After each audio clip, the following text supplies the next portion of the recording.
Je vais vous citer un extrait de son discours d'alors, mais qui cadre bien avec la cérémonie de ce matin. Il disait, je cite, « Aujourd'hui, nous célébrons vos efforts, vos sacrifices et vos réalisations. Vous êtes les bâtisseurs de demain et votre réussite est le gage de l'avenir de notre région et de notre pays. Que cette journée soit l'occasion de vous encourager à persévérer, à toujours viser l'excellence et à ne jamais douter de votre potentiel. L'éducation est le premier pilier du développement et vous en êtes les acteurs principaux. » Fin de citation. Chers collègues, vous êtes les piliers sur lesquels repose l'avenir de nos enfants. Votre rôle est indispensable et mérite reconnaissance. Vous êtes les bâtisseurs de la connaissance, les guides qui orientent nos jeunes vers la réussite. Le gouvernement, à travers diverses réformes, s'engage à améliorer vos conditions de travail et d'existence, à renforcer la formation continue et à créer un environnement plus favorable à l'enseignement. Mais ce que vous faites au quotidien, avec dévouement et passion, est inestimable. Vous êtes les moteurs du progrès et les véritables catalyseurs du changement. Soyez-en remerciés. La célébration de cette journée n'est pas seulement un moment de reconnaissance, comme je le disais tantôt, mais c'est aussi une occasion de renouveler notre engagement à renforcer et à transformer l'éducation dans notre région.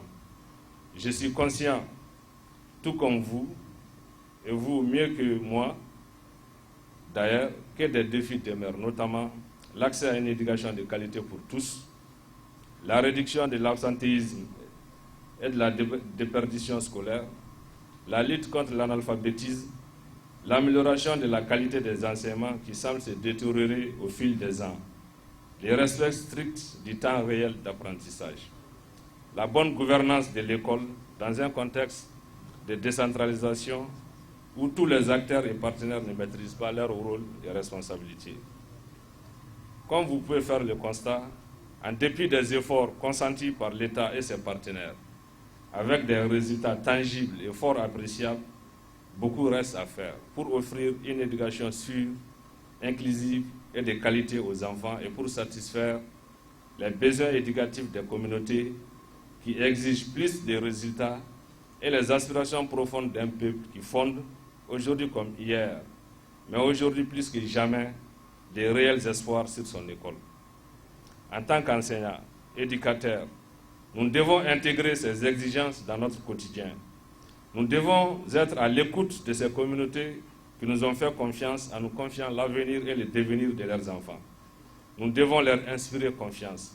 Certes, nous devons exiger des autres le respect et la valorisation de notre métier. Mais faudrait-il que nous nous respections d'abord et que nous mettions en valeur nous-mêmes et les métiers qu'on exerce. Nous devons être des enseignants, c'est-à-dire des modèles, tant dans notre vie privée que professionnelle.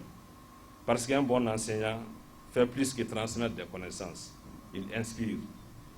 Face aux défis qui ne sont pas au-dessus de nos capacités, je vous exhorte à plus d'engagement, de responsabilité, mais surtout à plus de conscience professionnelle pour un système éducatif fort, équitable et résilient. Je répète, face aux défis qui ne sont pas au-dessus de nos capacités, je vous exhorte à plus d'engagement, de responsabilité, mais surtout à plus de conscience professionnelle pour un système éducatif fort, équitable et résilient.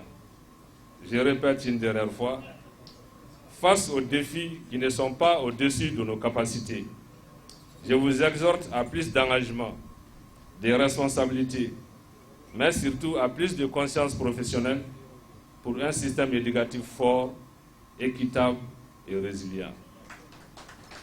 Honorables invités, mesdames et messieurs, bonne journée des enseignants à tous les enseignantes et à tous les enseignants du CAI. Merci de votre aimable attention.